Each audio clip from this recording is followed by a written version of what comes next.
Hello नमस्कार दोस्तों, मैं ऋषभ आपके चैनल एजुकेशन फॉर ऑल में एक बार फिर से आपका स्वागत करता हूं। आज हम लोग पॉलिटी की सीरीज को आगे बढ़ाते हुए हम लोग आज अगला लेक्चर करेंगे, जिसमें हम लोगों को आज नागरिकता से संबंधित कुछ जो है वो थ्योरी देखेंगे। फिर उसके बाद हम लोग एमसीक्यू देखेंगे, जो कि आपके आने वाले सभी एग्जाम के लिए अति महत्वपूर्ण होगा। इसके पिछले वाले वीडियो में मैंने राज्य और संघ राज्य क्षेत्रों के बारे में थ्योरी और एमसीक्यू डिटेल में जो है करवा दिया है। अगर आपने उसको नहीं देखा है तो आप प्लेलिस्ट में जा करके देख सकते हैं।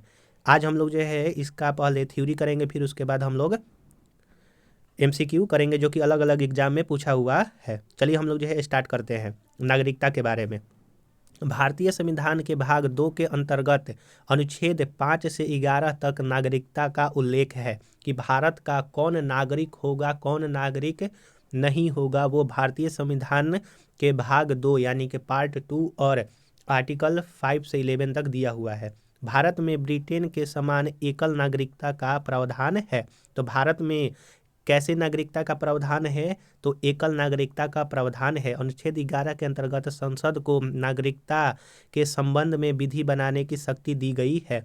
यानी कि जो नागरिकता के बारे में कोई भी कानून हो, कोई भी चीज़ अगर उसमें बदलना हो या फिर कोई बनाना है, तो अनुच्छेद 11 के तहत संसद को यह नियम बनाने का अधिकार दिया गया है। संसद द्वारा भारतीय नागरिकता अधिनियम 1955 पारित किया गया है। यानी कि जो भारतीय नागरिकता अधिनियम है वो 1955 पारित किया गया है। भारतीय नागरिकता 5 प्रकार से प्राप्त किया जा सकता है। पहला, जन्म के आधार पर। दूसरा, वंश परंपरा के आधार पर। तीसरा, रजिस्ट्रेशन यानी कि पंजीकरण के आधार पर। चौथा, देशीकरण के आधार पर। और फिर उसके बाद पांचवा हो जाएगा अर्जित भूमि के समामेलन द्वारा। आप जो है वो 5 प्रकार से भारत के नागरिक बन सकते हैं। और भारत के नागरिकता का अंत 3 प्रकार से जो है वो होता है। तो क्वेश्चन पूछा जाता है कि कितने प्रकार से भारत की नागरिकता जा सकती है? तो 3 प्रकार से। कौन कौन है? किसी अन्य देश की नागरिकता ग्रहण करके। जैसे मान लीजिए मैं आज भारत का नागरिक हूँ, लेकिन मैं आगे जा कर के मुझे अमेरिका का नागरिक बनना है। तो मैं अगर मैं आगे अमेरिका का नागरिक बन जाता हूँ ऑफिशियली रूप से, तो मेरा स्वतः ही जो भारत का नागरिकता है वो ख़त्म हो जाएगा। दूसरा है कि सरकार द्वारा वंचित करने पर, अगर सरकार जो है वो आपको वंचित कर दे कि आप भारत के नागरिक नहीं हैं, तब पर भी ख़त्म हो सकता है। फिर दूसरा है, तीसरा है यहाँ पर कि नागरिकता त्याग करके। यानी कि अगर कोई चाहता है कि मैं भारत की नागरिकता त्यागना चाहता हूँ, तो उससे भी आप हो सकते हैं। तो पहला कि अन्य देश की नागरिकता ग्रहण करके, दूसरा नागरिकता त्याग करके, और तीसरा जो है सरकार द्वारा अगर वंचित करने पर। अनुच्छेद 6 में पाकिस्तान से भारत को प्रव्रजन करने वाले कुछ व्यक्तियों को नागरिकता के अधिकार के बारे में उपबंध दिया गया है। अनुच्छेद 7 में पाकिस्तान को प्रव्रजन करने वाले कुछ व्यक्तियों को नागरिकता के अधिकार के बारे में उपबंध दिया गया है। वहीं अनुच्छेद 8 में भारत के बाहर रहने वाले भारतीय उद्भव के कुछ व्यक्तियों को नागरिकता के अधिकार के बारे में उपबंध दिया हुआ है। अगर कोई भारत के बाहर रहने वाला है तो वो आर्टिकल 8 के तहत उनको जो है वो नागरिकता का अधिकार के बारे में पता चलता है। अनुच्छेद 9 में जब कोई व्यक्ति स्वेच्छा से किसी विदेश राज्यों का नागरिक हो जाता है, तो उसकी भारतीय नागरिकता स्वतः समाप्त हो जाती है। यह आर्टिकल 9 में कहा गया है। प्रवासी के रूप में रहने वाले विदेशी व्यक्तियों के लिए देशीकरण के आधार पर नागरिकता प्रदान के लिए 10 वर्षों तक निवास करना अनिवार्य होता है।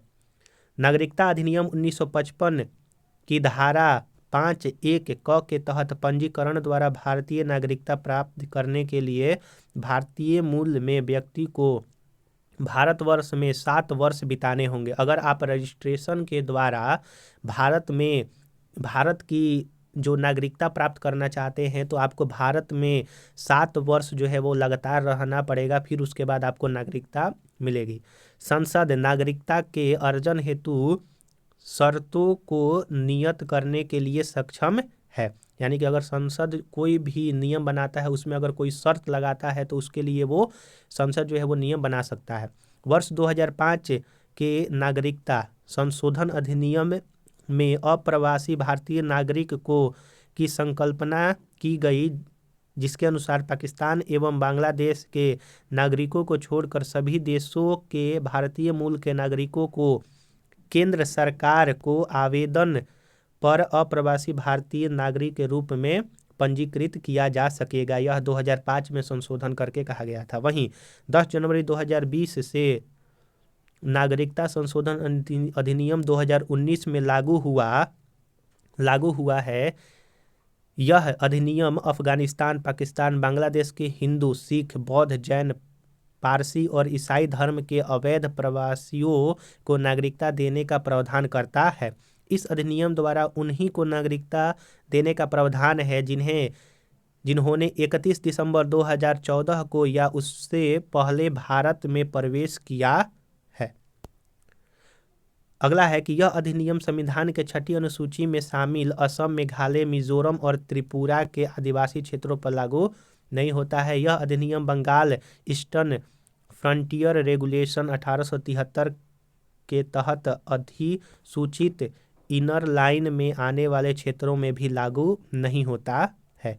तो हम लोगों ने यहाँ पर जो है वो कुछ यहाँ पर थ्योरी हम लोगों ने नोट्स के रूप में देखा कि किस अनुच्छेद से किस अनुच्छेद तक भारतीय नागरिकता जो है वो आती है, किस भाग में है और कैसे नागरिकता मिलती है, कैसे नागरिकता जाती है, और भी कुछ हम लोगों ने जो है वो थ्योरी पढ़ा। आज अब हम लोग जो है प्रश्न उत्तर जो है वो करेंगे। अगर आपको वीडियो अच्छा लग रहा होगा तो वीडियो को लाइक कीजिएगा, अपने दोस्तों में शेयर कीजिएगा, और चैनल को सब्सक्राइब नहीं किए हैं तो मैं आपसे निवेदन करूंगा कि चैनल को सब्सक्राइब कर दीजिए। ये अगर आप यूपी पुलिस की तैयारी कर रहे हैं तो उसके लिए बहुत ज़्यादा जो है वो बेनिफिशियल होगा। चलिए आज का पहला क्वेश्चन करते हैं हम लोग कि भारत के संविधान के किस भाग में हम नागरिकता के संबंधित प्रावधानों का पता करते हैं। तो भाग 2 में अनुच्छेद 5 से 11 तक उल्लेखित है। अगला है कि नागरिकता के संबंधित प्रावधान संविधान के किस भाग में है। तो भाग 2 में दिया हुआ है। अगला है कि भारतीय संविधान के कौन से अनुच्छेद नागरिकता से संबंधित है। तो 5 से 11 अनुच्छेद नागरिकता से संबंधित है। क्वेश्चन नंबर 4 है कि भारतीय संविधान निम्नलिखित में से कौन सी नागरिकता प्रदान करती है। तो दोहरी नागरिकता है, एकल नागरिकता है, या फिर दोनों है, या फिर इनमें से कोई नहीं है। तो हम लोगों ने थ्योरी में भी पढ़ा कि जो भारतीय नागरिकता है वो ब्रिटेन की तरह ही एकल नागरिकता पर काम करती है। अगर आप यूएसए में देखेंगे तो वहाँ पर दोहरी नागरिकता होती है। एक आपका स्टेट का अलग यूएसए में नागरिकता होती है और सेंट्रल का अलग जो होता है, तो वैसे ही 2 हो जाता है। भारतीय संविधान में एकल नागरिकता प्रदान करता है। भारत के प्रत्येक नागरिक की केवल एकल नागरिकता है, अर्थात वह केवल भारत का नागरिक है। अमेरिका की भांति संघ एवं राज्यों की दोहरी नागरिकता भारत में प्रचलित नहीं है। जैसा कि मैंने बताया कि अमेरिका में संघ यानी कि स्टेट, सेंट्रल, और राज्य यानी कि स्टेट में दोनों का अलग अलग जो है वो नागरिकता होता है अमेरिका में। क्वेश्चन नंबर 5 है कि भारत में नागरिकता की निम्नलिखित विशेषताओं में से कौन सा सही है। तो संपूर्ण भारत की एकल नागरिकता होगा। जम्मू कश्मीर जब एक अलग राज्य हुआ करता था 2019 से पहले, तो जम्मू कश्मीर में जो है वो दोहरी नागरिकता का प्रचलन था कि वहाँ के व्यक्ति का जम्मू का भी वो नागरिकता हुआ करता था और भारत के भी नागरिकता हुआ करता था। लेकिन 2019 में जब 370 वहाँ से हटा दिया गया तो फिर उसके बाद वहाँ पर भी एकल नागरिकता आ गया है, क्योंकि वो भारत का भी हिस्सा पूरी तरह से बन गया है, क्योंकि उसका पहले जो है अलग संविधान हुआ करता था। क्वेश्चन नंबर 6 है कि भारतीय नागरिकता नहीं प्राप्त की जा सकती है। तो इनमें से किसके द्वारा भारतीय नागरिकता नहीं प्राप्त की जा सकती है। तो जन्म के द्वारा की जा सकती है, देशीकरण के द्वारा की जा सकती है, किसी भूभाग के सम्मिलित द्वारा की जा सकती है, रजिस्ट्रेशन के द्वारा जो है वो किया जा सकता है, वंश के आधार पर जो है वो किया जा सकता है, लेकिन भारतीय बैंक में धन जमा करने से नहीं किया जा सकता है। तो ऑप्शन नंबर डी इसका सही आंसर हो जाएगा।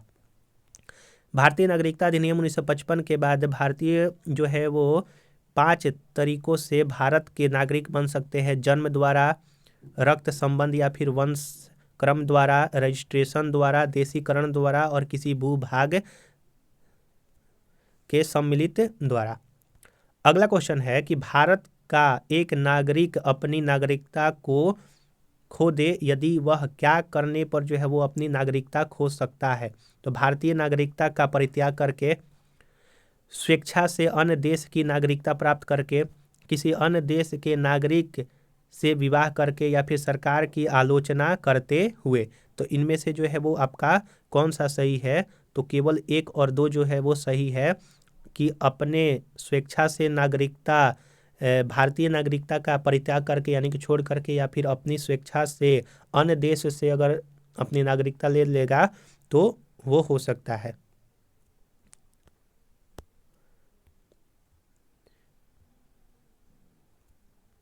देखिए यहाँ पर यह है कि भारत की नागरिकता को लोप यानी कि खत्म कैसे होता है? भारतीय नागरिकता का परित्याग करके, स्वेच्छा से अन्य देश नागरिक ग्रहण करके, जबकि सरकार की आलोचना करने तथा अन्य देश के नागरिक से विवाह करने के कारण किसी भारतीय नागरिक की नागरिकता लोप यानी कि समाप्त नहीं होता है।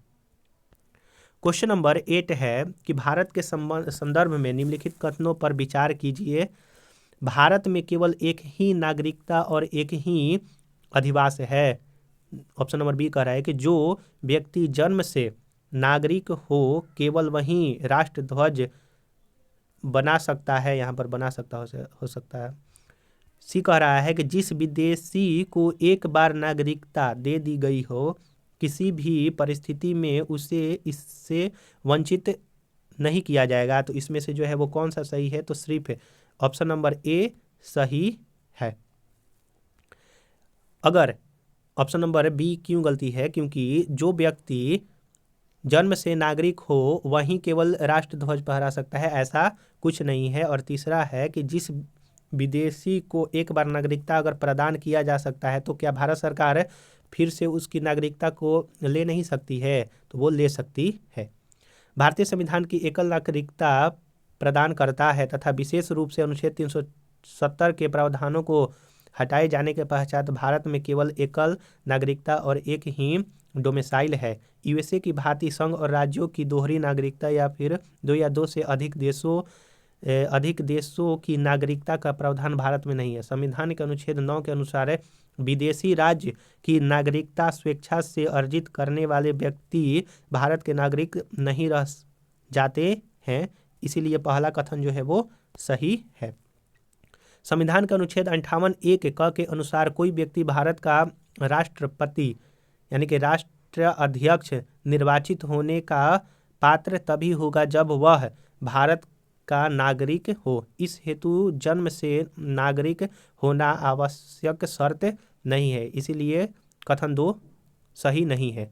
नागरिकता अधिनियम 1955 की धारा 10 के तहत भारत की नागरिकता प्राप्त करने वाले विदेशी व्यक्तियों को नागरिकता से वंचित किया जा सकता है यदि उसने रजिस्ट्रेशन या देशीकरण का प्रमाण पत्र कपट या फिर मिथ्य या किसी तात्विक तथ्य को छिपाने द्वारा अभिप्राप्त किया हो, या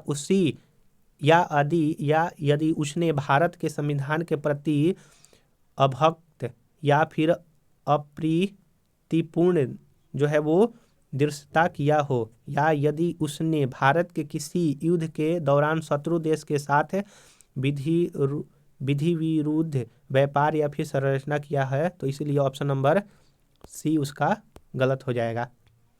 अगला क्वेश्चन है कि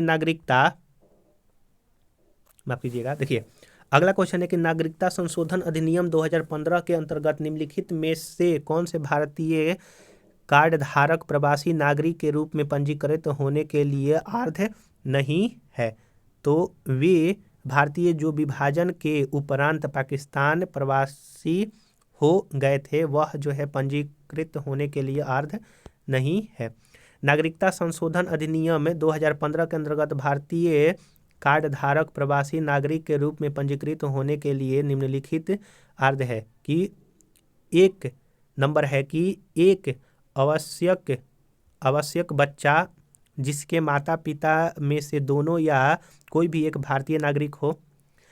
दूसरा कह रहा है कि भारतीय नागरिक की विदेशी मूल की पत्नी अथवा भारतीय कार्यधारक विदेशी नागरिक की विदेश मूल की पत्नी। तीसरा कह रहा है कि एक व्यक्ति का परपोता या फिर परपोती जो दूसरे देश का नागरिक है किंतु पितामह या फिर पितामही, मातामह या फिर मातामही संविधान लागू होने के समय अथवा बाद में किसी समय भारतीय नागरिक थे। चौथा कह रहा है कि एक व्यक्ति का आवश्यक बच्चा कुछ शर्त इसके अलावा पाकिस्तान, बांग्लादेश तथा अन्य देश के नागरिकों को इससे वंचित रखा गया है। क्वेश्चन नंबर 10 है कि निम्नलिखित कथनों पर विचार करें। नागालैंड, असम, मणिपुर, आंध्र प्रदेश, सिक्किम, मिजोरम, अरुणाचल प्रदेश तथा गोवा के प्रादेशिक मांगों को देखते हुए भारत के संविधान के अनुच्छेद 371 ए से 371 आई अंतर्निहित किए गए हैं। दूसरा है कि भारत तथा संयुक्त राज्य अमेरिका के संविधानों में दो राजतंत्र, संघ और राज्य है किंतु नागरिकता इकहरी है। तीसरा नंबर है कि कोई व्यक्ति जो देशीकरण द्वारा भारत का नागरिक है कभी भी अपनी नागरिकता से वंचित नहीं है। तो इनमें से कौन सा जो है वो सही है? तो ऑप्शन नंबर ए जो है सिर्फ सही है, बाकी दोनों गलत है।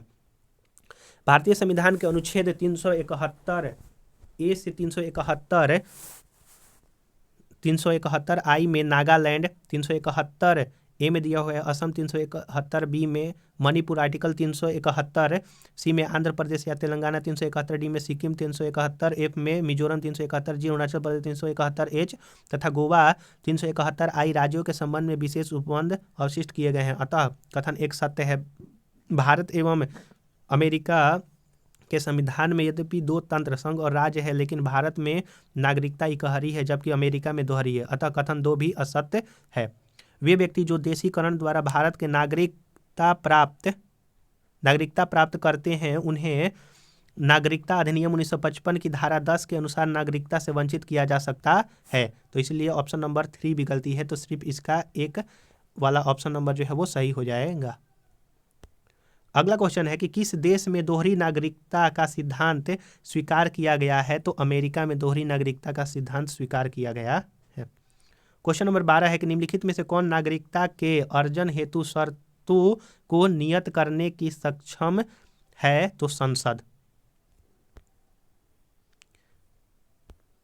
भारतीय संविधान के अनुच्छेद 11 में यह स्पष्ट किया गया है कि संसद को नागरिकता के संबंध में विधि बनाने का संपूर्ण शक्ति होगी। इस शक्ति के प्रयोग में संसद ने नागरिकता अधिनियम 1955 अधिनियमित किया है, जिसमें नागरिकता के अर्जन और समाप्ति के बारे में विस्तृत रूप से उपबंध किया गया है। नागरिकता अधिनियम 1955 की धारा 5(1) के तहत पंजीकरण द्वारा भारतीय नागरिक प्राप्त करने के लिए भारतीय मूल का व्यक्ति को भारत में 7 वर्ष बिताने होंगे।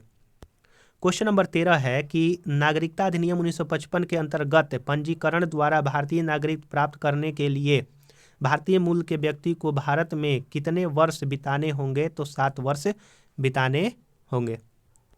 क्वेश्चन नंबर 14 है कि निम्नलिखित में से भारत में नागरिकता निर्धारण का विशिष्ट अधिकार किसे है? तो नागरिकता निर्धारण करने का विशेष अधिकार किसको है? तो भारतीय संविधान के अनुच्छेद 11 के तहत भारत की नागरिकता के निर्धारण का विशिष्ट अधिकार संसद को प्राप्त है। प्रश्न विकल्पों में संसद का नाम नहीं है, अतः कोई भी विकल्प जो है वो सही नहीं है। क्वेश्चन नंबर 15 है कि नागरिकता संशोधन विधेयक 2019 संसद में कब पारित किया गया? तो वो 11 दिसंबर 2019 को किया गया था। नागरिकता संशोधन विधेयक 2019 लोकसभा में 9 दिसंबर 2019 को प्रस्तुत किया गया। उसी तिथि को लोकसभा पारित हो गया। वहीं 11 दिसंबर को यह राज्यसभा में हुआ, जो कि पारित हुआ। वहीं राष्ट्रपति ने 12 दिसंबर को 2019 को मंजूरी प्रदान की। यह विधेयक अधिनियम जो है बन गया। 10 जनवरी 2020 से नागरिकता संशोधन अधिनियम 2019 लागू हो गया। अगला क्वेश्चन है कि नागरिकता संशोधन कानून कब पारित हुआ? तो नागरिकता संशोधन कानून 11 दिसंबर को पारित हुआ था 2019 में। तो अब हम लोग कल हम लोगों का टॉपिक जो रहेगा वो मूल अधिकार से संबंधित होगा। आज हम लोगों ने जो नागरिकता है, नागरिकता से संबंधित मैंने एमसीक्यू और थ्योरी दोनों जो है आपको कवर करवा दिया है, जो कि अलग अलग एग्जाम में पूछे गए हैं। आप अगर यूपी पुलिस की तैयारी कर रहे हैं, बिहार एसएससी, या फिर आप किसी भी एग्जाम की तैयारी कर रहे हैं, उसके लिए ये अति महत्वपूर्ण होगा। अगर आपने अभी तक वीडियो को लाइक नहीं किया है, चैनल को सब्सक्राइब नहीं किया है, तो आप जो है जल्दी से चैनल को सब्सक्राइब कर दीजिए, शेयर कर दीजिए। अगर आपने पीछे वाला वीडियो नहीं देखा है तो उसका मैं डिस्क्रिप्शन में प्लेलिस्ट का लिंक दे दूंगा, आप जो है जा करके देख सकते हैं। चलिए हम लोग जो है अगले वीडियो में मिलेंगे, तब तक के लिए नमस्कार।